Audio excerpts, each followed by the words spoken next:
What's up, Skull Nation? Welcome back to another episode that's about to absolutely blow your minds. I'm telling you right now, what I'm about to reveal in today's video will have you questioning everything you thought you knew about this Viking season. We're talking about 5 massive developments that just went down in the last 72 hours that could completely reshape Minnesota's 2025 campaign.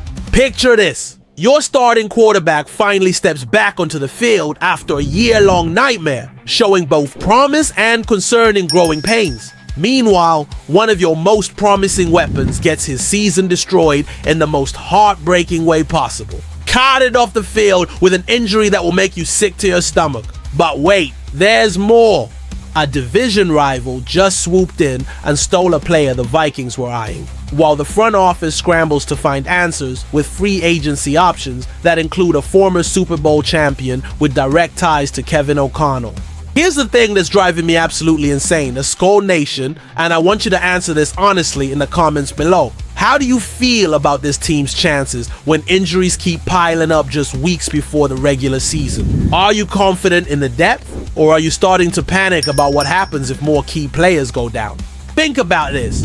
We're talking about a quarterback making his emotional return after missing an entire season. A devastating injury that could change the entire receiving core's dynamic, a division rival making strategic moves while Minnesota deals with crisis, an undrafted rookie who might be the unexpected solution, and a potential free agent signing that sounds almost too good to be true. But before I reveal which player just got carted off the field in absolute heartbreak, before I tell you about the shocking Kevin O'Connell connection that could bring a former Super Bowl champion to Minnesota, I need you to smash that like button if you're ready for the truth. And drop a comment right now telling me, what's your biggest concern about this Vikings team heading into 2025? Because what I'm about to show you in the next segment will have you either jumping for joy about JJ, McCarthy's emotional return, or questioning whether this kid is really ready for the pressure that's about to hit him in Chicago when the lights get bright and the stakes get real. Skull Nation, what I'm about to tell you will give you absolute chills. Almost exactly 1 year after stepping onto an NFL field for the first time and suffering that devastating torn meniscus that crushed our dreams, the young quarterback we've all been waiting for was finally back in a Vikings uniform at US Bank Stadium. JJ McCarthy is officially the starting quarterback of your Minnesota Vikings. And let me tell you something, the emotions were absolutely real. McCarthy himself admitted he had a little teardrop right before the national anthem on Saturday. Think about that for a second. This is a 22-year-old kid who watched his entire rookie season disappear because of a freak injury, who had to undergo 2 surgeries, who lost significant weight sitting on the sideline while Sam Darnold led this team to 14-3 in the playoffs. Now here's what actually happened in his return. McCarthy played just 12 snaps against the Houston Texans, completing 4 of 7 passes for 30 yards and leading a 12-play drive that ended in a Will Reichard field goal. His first 3 completions? All to Jordan Addison for 33 yards. The highlight was an 18-yard completion to Addison under pressure, a throw that required pure trust, perfect timing, and ice-cold nerves. But here's the reality check that has me concerned. Skull Nation, McCarthy sailed a ball too high over the middle to Lucky Jackson, showing he's still working through some serious timing issues. Head coach Kevin O'Connell was diplomatic but honest, noting that McCarthy was a little sped up on that throw, kind of resetting back through a progression. However, and this is huge, the most encouraging sign was his composure under pressure. O'Connell praised McCarthy's level of composure and poise in managing the operation, getting teammates lined up, setting protections, handling the mental side of the game. On 4th down, when the pressure was on, McCarthy showed his athleticism, scrambling for an 8-yard conversion that kept the drive alive and showed he won't panic in crucial moments. McCarthy's own words after the game hit different. This game is the best game in the world. And to be out there with this kind of group and this coaching staff, it was absolutely terrific. Anna, the kid who once led Michigan to a national championship, clearly understands the magnitude of what he's inherited in Minnesota. But here's the elephant in the room. that's keeping me up at night. O'Connell indicated McCarthy likely won't play much more preseason, using joint practices with New England as his primary evaluation tool instead of game action. That means this could be the only time we see McCarthy in live action before he takes the field in Chicago for the season opener. Think about that for a second. Skull Nation, a quarterback who missed his entire rookie season, who's working through timing issues, who's still learning to trust the pocket and manage progressions, might only get 12 preseason snaps before facing a Chicago Bears defense that's absolutely hungry to spoil his debut. McCarthy said it best: "Just being out there with my teammates again, it was truly awesome." But it's awesome enough when you're about to face NFL defenses with playoff hopes on the line? Are you confident in what you saw from those 12 snaps? Because what happened to one of his key weapons just minutes later will make you question everything about this team's depth and preparation. Scale Nation, what I'm about to tell you is going to absolutely break your hearts and make you question everything about this cruel game we love. Just when the Minnesota Vikings thought they had found their punt returner and slot receiver weapon for 2025, disaster struck in the most heartbreaking way imaginable. Rondale Moore, the former second-round pick who missed all of last season with a knee injury while with Atlanta, got his season ended again in a moment that will haunt Vikings fans forever. Here's exactly what happened, and it's going to make you sick. On his very first punt return attempt against the Texans linebacker Jamal Hill tackled Moore as he ran out of bounds after just a 2-yard gain. But in the process, Hill pulled Moore awkwardly over his left leg. What happened next was pure heartbreak. Athletic trainers immediately brought out the cart, and Moore's reaction told the entire story. According to ESPN's Kevin Seifert, Moore slammed his hand so hard on the back of the cart that the sound could be heard throughout the stadium. Let that sink in, Skull Nation. This isn't just frustration about missing a few games. This is a player who knows exactly what a serious knee injury means for his career, and he was absolutely devastated. Kevin O'Connell's post-game comments show just how much this hurt everyone in that building. It's one of the most painful things for me as a head coach when I feel that emotion. I make a life out of trying to leave others better than I found them. In that situation, there's nothing I can do, which is the worst feeling as a coach. After the game, O'Connell confirmed what we all feared. It's a pretty significant knee injury for the player who was not only the favorite to return punts for the 2025 Vikings, but also expected to contribute significantly on offense with his blazing 4.28 speed. But here's what makes this story even more tragic and cruel. Moore's entire career has been defined by this devastating injury twist. He was absolutely electric in his freshman season at Purdue, looking like a future high draft pick with that game-breaking speed and explosion. But then he played in only 7 games over the next 2 seasons in college due to injuries. The Arizona Cardinals still believed in him, drafting him in the 2nd round, but 3 seasons in Arizona produced just 201 receiving yards total. Then Atlanta traded for him to give Kirk Cousins another weapon last year, but Moore tore his ACL in training camp on August 7th, 2024. Now, just 2 days past the 1-year anniversary of that devastating injury, he's facing another potential season ender. The cruel irony is impossible to ignore. Just 2 days before this injury, special teams coordinator Matt Daniels was absolutely raving about Moore's return to form. The explosion is still there, especially considering the injury that he did suffer last year. The confidence is still there, and that's always the biggest thing when you're coming off these injuries. That 4.28 speed is still on display, and the Porsche is ready to go. The Porsche just crashed again, Skull Nation. And now the Vikings are left scrambling to find depth at wide receiver and punt returner with the regular season just weeks away. This is where things get really interesting though, because while the Vikings were dealing with this absolute disaster, guess what your biggest division rival was doing behind the scenes? Scale Nation, while the Vikings were dealing with the Rondale Moore disaster and trying to figure out their depth chart, guess what happened? Your biggest division rival just swooped in like vultures and snatched up a player that Minnesota had been considering for their roster. The Detroit Lions. The team that went 15-2 last season and are the defending NFC North champions, just signed tight end Stellanos. And here's the part that should make your blood boil. The Vikings had been taking a look at this guy before they moved on. Now, I know what some of you are thinking. It's just a tight end depth signing. Who cares? But let me tell you exactly why this matters more than you think, and why it's a perfect example of how championship teams operate versus teams that are always playing catch up. Here's the deal with Stellanos. This former Iowa tight end was an undrafted free agent with the Tennessee Titans in 2024, getting just $12,500 guaranteed money. So we're not talking about a bidding war here. At Iowa as a senior, he caught 8 passes for 96 yards with no touchdowns across 13 games. On paper, nothing spectacular. But here's why the Lions wanted him, and why it should absolutely concern every Vikings fan. Detroit is coming off a 15-2 season with Dan Campbell building a championship culture.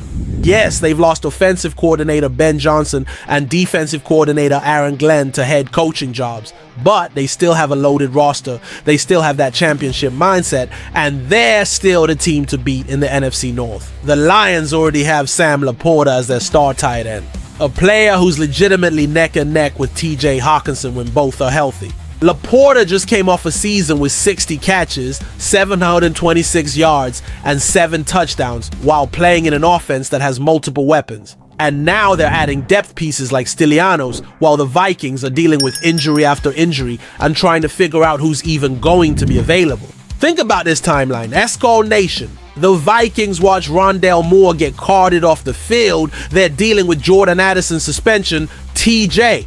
Hawkinson is coming off an ACL recovery, and while all this chaos is happening, the Lions are quietly making smart depth moves. Here's what really should keep you up at night. The Vikings and Lions play twice this season. First up is November 2nd at Ford Field, then they meet again on Christmas Day at US Bank Stadium. Steven Stellanos could very well be helping the Lions push for victory on both occasions, while the Vikings are still trying to figure out their depth issues and getting guys healthy. This is the difference between a championship organization and a team that's always one step behind. The Lions continue to make smart, under-the-radar moves to strengthen their roster depth while maintaining their championship window.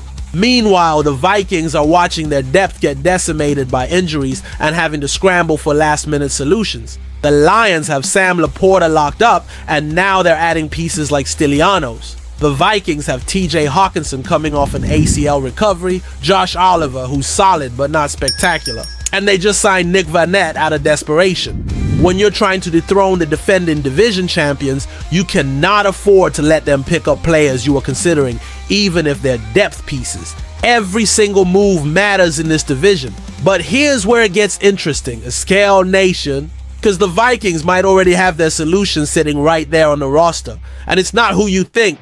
Escol Nation, sometimes the biggest opportunities come from the most unexpected places. And what I'm about to tell you might be the exact kind of story that championship teams are built on. With Rondale Moore's devastating injury leaving a massive hole in both the receiving core and special teams units, the Minnesota Vikings might not need to look to free agency or make panic trades for their solution. They might already have their answers sitting right there on the roster. Meet Silus Balden, an undrafted free agent wide receiver who could be about to have his breakout moment and save this Viking season. Now, before you start laughing and saying, an undrafted rookie? Really? That's our solution? Hear me out. Because this kid's story is exactly what championship runs are made of, and his skill set is perfectly suited for what the Vikings desperately need right now. Balden spent his first 4 years at Oregon State before transferring to Texas for his final season. His receiving numbers in college, nothing to write home about, I'll be honest with you. But here's where it gets absolutely fascinating. This dude is a legitimate weapon on special teams, and that's exactly what Minnesota needs. In 2024, Balden led the entire SEC with 315 punt return yards. Think about that. The SEC, the most competitive conference in college football. And this kid was the best punt returner in the league. Back in 2022, he led the Pac-12 with 599 kick return yards. This isn't some guy who got lucky a few times. This is a proven special teams playmaker at the highest level of college football. But here's what I absolutely love about Balden's mindset and why he could be special. He's called himself an opportunist.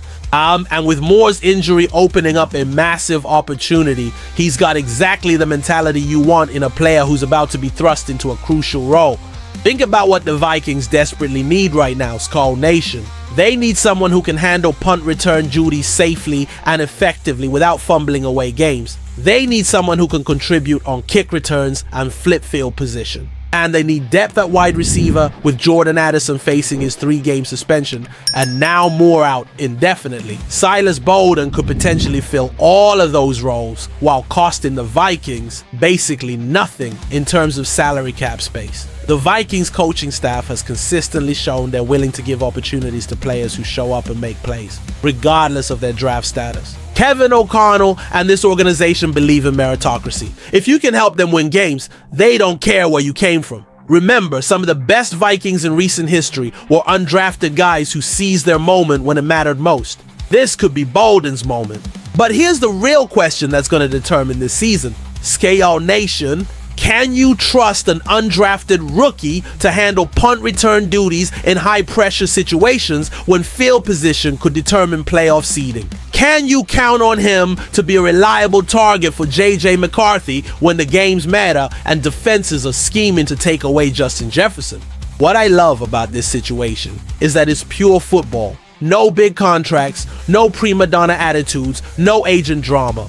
Just a young player who's hungry to prove he belongs and has the exact skill set that his team desperately needs. The Vikings are about to find out if they struck gold with this undrafted signing or if they need to explore more expensive options. But with training camp winding down and the regular season approaching fast, Silas Balden might be their best bet.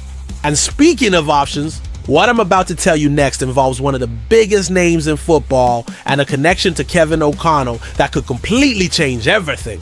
SKO Nation, what if I told you there's a former Super Bowl champion wide receiver with a direct connection to Kevin O'Connell who could solve the Vikings' depth problems overnight? With Rondale Moore done for the season, Jordan Addison suspended for 3 games, and the receiving corps is suddenly looking thin, the Vikings might have to explore some options that sound almost too good to be true.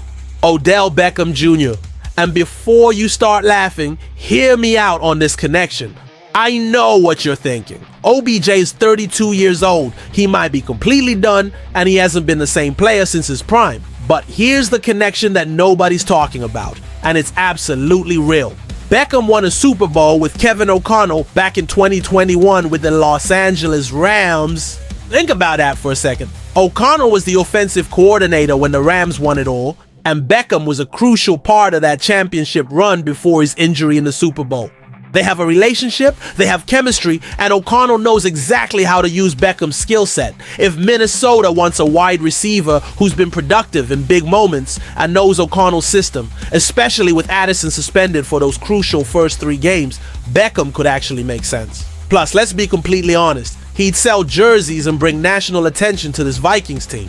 But here's where reality starts to set in, and it's not all good news for Vikings fans. According to CBS Sports' Cody Benjamin, the Pittsburgh Steelers are being called a smart landing spot for Beckham's potentially final NFL opportunity. The report states, the Steelers have DK Metcalf as a legitimate number 1 wideout for Rodgers, but everything indicates they're still exploring additional weapons after trading George Pickens to Dallas. And here's the part that should worry Vikings fans. Beckham has been on Aaron Rodgers' radar for years. Green Bay tried to sign Beckham during the 2021 season, and Rodgers admitted he wanted Beckham to follow him to the Jets before 2022.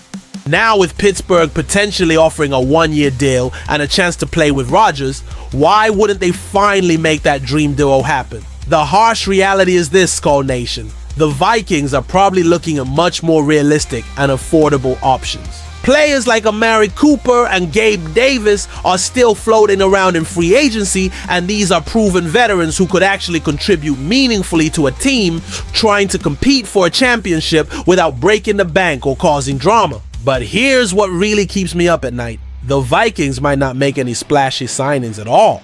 They might roll with what they have. Justin Jefferson as the superstar, whatever they get from Addison after his suspension returns. Jalen Naylor as depth, and hope that Silas Balden or another young player steps up when it matters. This is where championship teams separate themselves from pretenders as called nation. Do you make the safe move and sign proven veterans? Do you trust your young players to step up in crucial moments? Or do you swing for the fences with a name like Beckham and hope the connection with O'Connell can recapture that Super Bowl magic? The Vikings are at a crossroads right now that will define their entire season. They've got a 22-year-old quarterback coming off a lost season who showed promise but also concerning issues in limited action. They got a receiving core dealing with suspensions and devastating injuries. And they got a division that includes the 15-2 Lions who just keep adding pieces while Minnesota deals with crisis after crisis. Here's my bottom line, Escal Nation. This team is talented enough to compete for a championship if they can stay healthy and if JJ McCarthy develops quickly into the quarterback they drafted him to be. But they're also one or two more injuries away from watching their season slip away before it even begins. So let me ask you this, what would you do if you were running this team right now? Do you trust Silus, Balden, and the young guys to step up? Do you sign a proven veteran like Cooper or Davis? Or do you make a shocking move for someone like Odell Beckham Jr. and bet on that Kevin O'Connell connection? Drop your thoughts in the comments below. Smash that like button if you want to see more Vikings content like this. And make sure you subscribe because we're going to be covering every single move this team makes between now and that season opener in Chicago. The Skull Nation deserves answers, and I'm gonna make sure you get them. This is just the beginning of what could be the most dramatic and unpredictable Viking season in years. Skull!